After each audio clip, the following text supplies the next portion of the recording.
সকাল 10টা বাজে বন্ধুরা, এখনো কোনো রোদ ওঠেনি, মেঘলা ওয়েদার আর এত হাওয়া, ঠান্ডা কনকনে একদম। আজকে প্রচুর ওয়েদারটা খারাপ আর মানে প্রচুর ঠান্ডাও পড়েছে। তো গরু এখনো বের করিনি, এখন গরুটা বের করবো। দেখুন বইলের ভিতর দেখুন,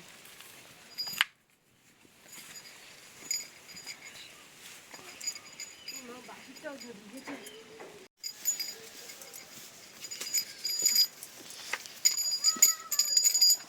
ওই দেখ কি লাফাচ্ছে, দেখো মানে এত বেলা হয়ে গেছে আজকে এখনো বের করিনি, তো যেই ছেড়েছি আর দেখুন কিরকম লাফাচ্ছে রে। এই হ্যালো বলতো, তুই দেখ বাবা কিরকম ঠান্ডা, দেখ বাইরে।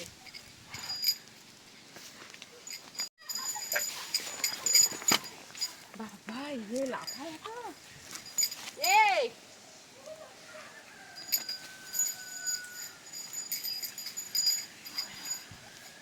গরুটা তো বের করে নিলাম,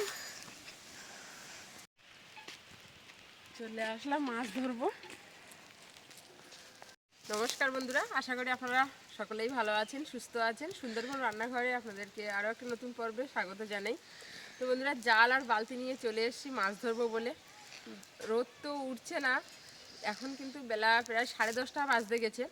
তো কী আর করা যাবে, রান্নাবান্না তো করতেই হবে। তো জাল ফেলবো পুকুরে। তো চলুন আপনারা দেখতে থাকুন সম্পূর্ণ পর্বটা, প্লিজ সাথে থাকবেন, দেখতে থাকবেন। এবছরে ভীষণ পরিমাণে ঠান্ডা পড়ছে এই কটা দিন, আর বিশেষ করে কালকের আর আজকের যেন বেশি ঠান্ডাটা মানে আর কি অতিরিক্ত ঠান্ডা।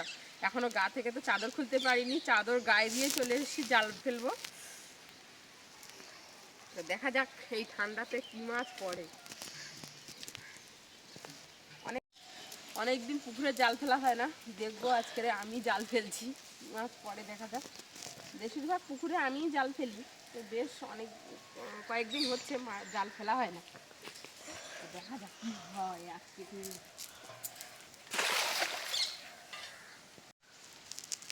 এই ঠান্ডায় মাছ পড়বে কিনা কে জানে।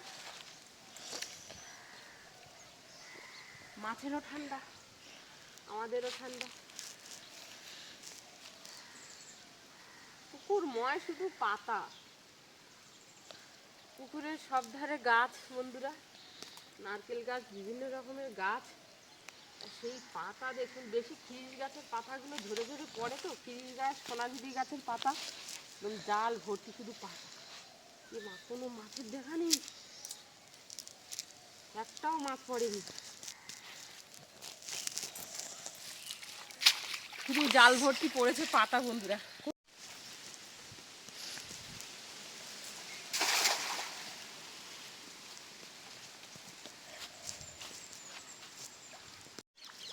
এবারে মনে হচ্ছে বন্ধুরা জালে কটা মাছ পড়েছে, ছোট ছোট মাছগুলো দেখছি। হ্যাঁ, জালে মাছ পড়লো, কোথায় গেল ছোট ছোট মাছ। বাটা মাছ পড়েছে বন্ধুরা, চারা মাছ যা পড়বে নিয়ে নেব। পুকুরের মাছ ছোট হলেও এর স্বাদ আলাদা। এইখানে যা কটা মাছ পড়েছে,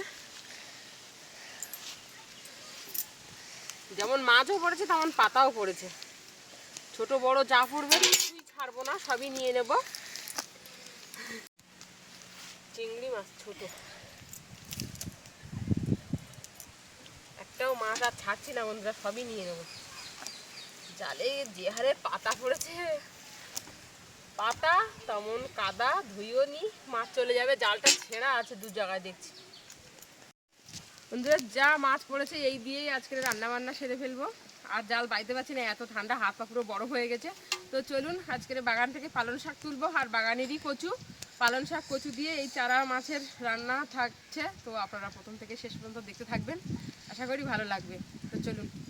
আমরা গ্রাম বাংলায় বন্ধুরা এই মাছ দিয়ে এই সময়টায় পালং শাক হয়েছে, যেহেতু পালং শাক, কচু আর এই মাছ ভীষণ একটা ঐতিহ্যবাহী খাবার, খুব ভালোও লাগে। আর আমার এক গাড়ি গোবর হয়েছে, গোবরগুলো এখনও ভাঙতে পারিনি, রোদ নেই, কোত্থেকে আর ভাঙবো, ভাঙা হচ্ছে না। এবারে রোদ ছাড়লে গোবরটাও ভেঙে ফেলবো। এক বাগান পালং শাক দেখুন শুধু, আরও একটা বাগান আছে, ওটাতেও এরকম পালং শাক ভর্তি। তো এই বাগান থেকে আজকে পালং শাক তুলবো, তাই দিয়ে কচু দিয়ে হবে। আর এই চারা মাছ, পুকুরের চারা মাছ কষ্ট করে ধরেছি এই ঠান্ডার মধ্যে। তো চলুন আগে পালং শাক তুলে ফেলি। বড় বড় ঝাড়া, একবার ঝাড়া শুদ্ধ তুলবো। এই পুঁই শাক গাছের গোড়ায় হয়েছে, তো গাছের গোড়াটা ফাঁকা করে দিতে হবে। তো একেবারে তুলে নেবো উড়কে।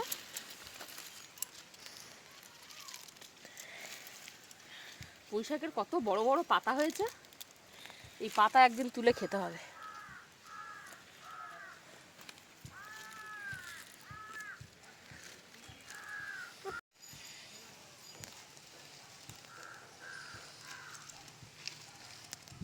পালং শাক বন্ধুরা যতই নিই না কেন রান্নার পরে একদম কমে একটুখানি হয়ে যাবে, তো বেশি করে একটু নেব।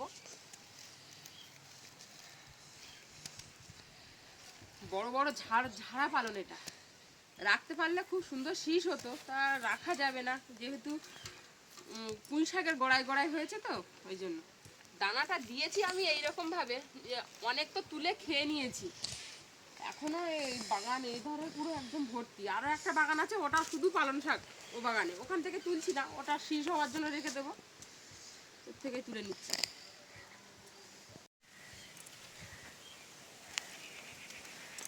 পালং শাক আর তুলবো না বন্ধুরা, এবারে যাই কটা কাঁচা লঙ্কা তুলে নেবো। চলুন। মোটা মোটা মূলোগুলো খাওয়া হচ্ছে না, কোন সবজি খাই আর কোন সবজি না খাই। এখন শীতে প্রচুর সবজি, বাগান ভরা সবজি। এই বেগুন বাগানে শুধু খালি 4-5 রকমের মতো বেগুন আছে। কালো লম্বা বেগুন, কালো গোল বেগুন, সাদা গোল বেগুন, সাদা লম্বা বেগুন, সব রকমের 4 রকমের বেগুন। আর সব কিছু কাঁটা বেগুন, সব গাছগুলোতেই কাঁটা ভর্তি, পুরো পাতা পর্যন্ত কাঁটা। আর টমেটো গাছে তো কী বলবো বন্ধুরা, প্রচুর টমেটো হয়েছে। ওই দিককার গাছগুলো, ওই মাথার দিককার গাছগুলো সব ভেঙে একদম পুরো শুয়ে গেছে, এত টমেটোর ভার। কাটতে বসে পড়েছি বন্ধুরা। প্রথমে শাকটা কেটে নিচ্ছি, তারপরে মাছ কাটবো। তো শাকের পাতাগুলো আমি দেখছি একটাও পোকা এখনো লাগেনি শাকের পাতায়, একদম পুরো চকচকে আছে। তবু একটু দেখে নিচ্ছি, নিয়ে পরিষ্কার করে কেটে নেবো শাকটা, নিয়ে তারপরে মাছ কটা কাটবো। পুকুরের চারা পোনা শাকগুলো সব কেটে নিয়েছি, এবারে মাছটা কেটে নেব।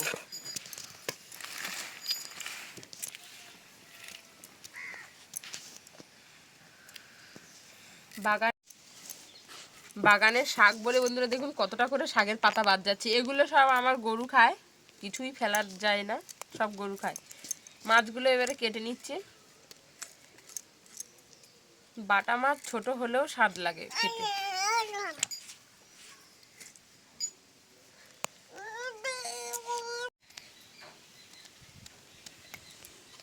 কাটা হয়ে গেছে, ধুয়ে নিয়ে আসবো।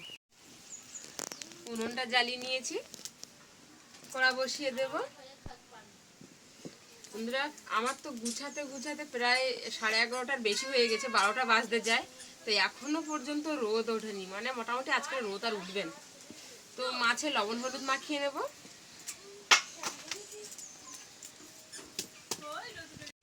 লবণ দিয়ে দিচ্ছি, হলুদ,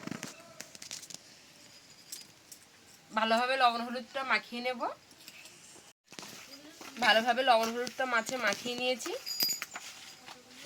তেলটা একটু নেড়ে চেড়ে নিচ্ছি।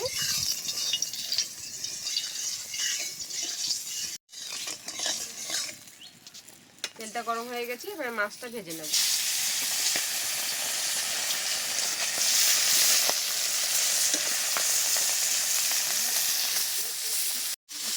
সব মাছগুলো দিয়ে দিয়েছি একবারে, মাছগুলো সব উল্টে নিচ্ছি।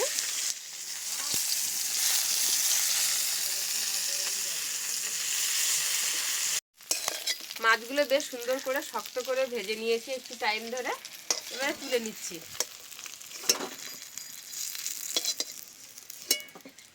মাছগুলো তুলে নিয়ে কড়াইতে দিয়ে দিচ্ছি সর্ষের তেল, আর দিয়ে দেবো 2টো শুকনো লঙ্কা,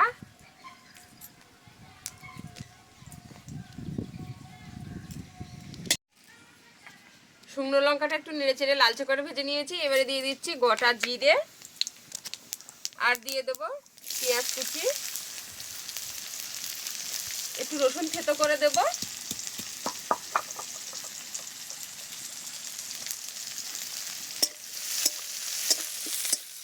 একটু নেড়ে চেড়ে নিচ্ছি।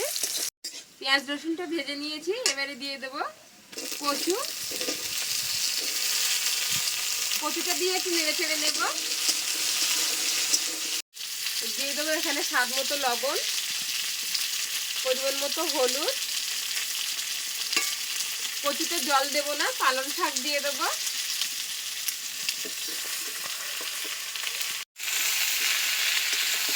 একটু নেড়ে চেড়ে নিলাম, এবারে বাদ বাকি সবটা দিয়ে দেবো।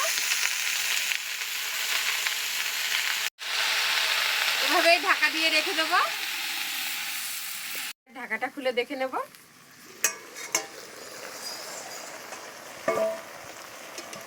পালং শাকের তো জল বেরোয় প্রচুর, দেখুন কত জল বেরিয়েছে। একটু নেড়ে চেড়ে নিচ্ছি।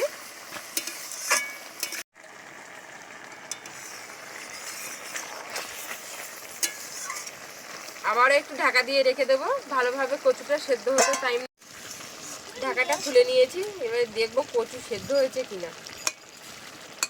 কচু সেদ্ধ হয়ে গেছে।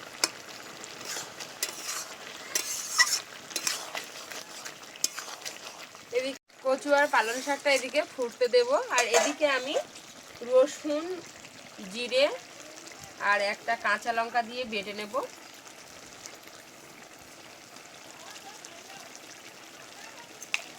এর থেকে একটা কাঁচা লঙ্কা দিয়ে দিচ্ছি।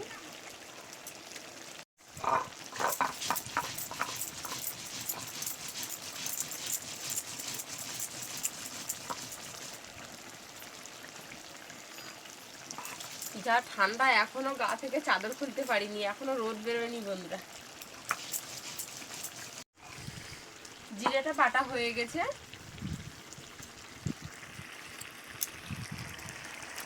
তরকারিটা আমি আজকে দুতলা করব।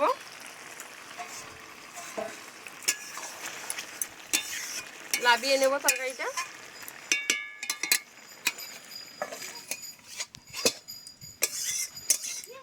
কড়াইতে দিয়ে দিচ্ছি সর্ষের তেল। তরকারি চাপানোর প্রথমে আমি শুকনো লঙ্কা দিয়েছিলাম, এখন আর শুকনো লঙ্কা দেব না, শুধু জিরে বাটাটাই দিয়ে দেবো। তেলে দিয়ে দিচ্ছি জিরে বাটা।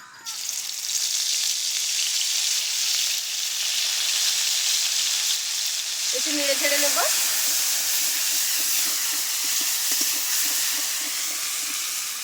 তেলে জিরেটা দিয়ে একটু ভেজে নিলে না দারুণ সুন্দর একটা সুগন্ধি বেরোয়। এবারে আমি এখানে তরকারিটা ঢেলে দেবো।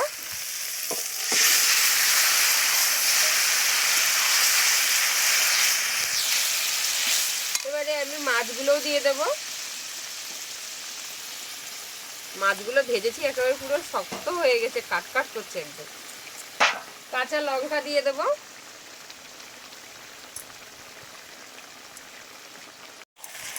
একটু নেড়ে চেড়ে নিয়েছি, ঢাকা দিয়ে একটু ফুটিয়ে নেব। ঢাকাটা এবার খুলে নিচ্ছি,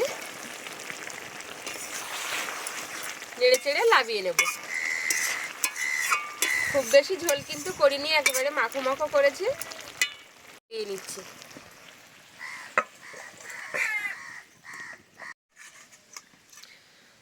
একটা দেবো না দুটো দেবো? একটাই দাও।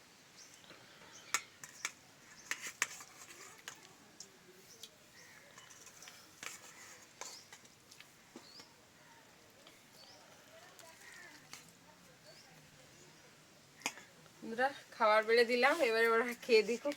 নাও খাও।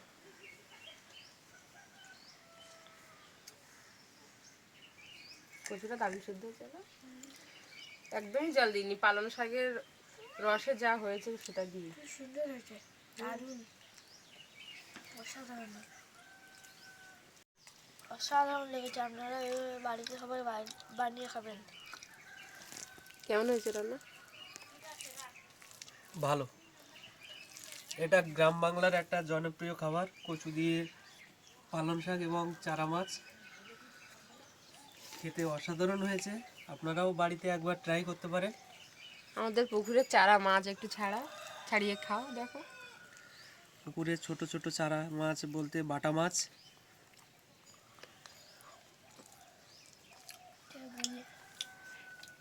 হ্যাঁ ভালো লেগেছে।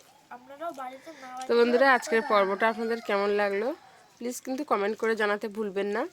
আর সুন্দরবন রান্নাঘর চ্যানেলটি সাবস্ক্রাইব করবেন, লাইক করবেন, কমেন্ট করবেন, বেশি বেশি করে শেয়ার করে সকলের কাছে পৌঁছে দেবেন। তো আজকের পর্বটা এখানে শেষ করছি, দেখা হচ্ছে আগামী নতুন পর্বে। ততক্ষণ আপনারা ভালো থাকবেন, সুস্থ থাকবেন, সাবধানে রাখবেন। সাবধানে থাকবেন।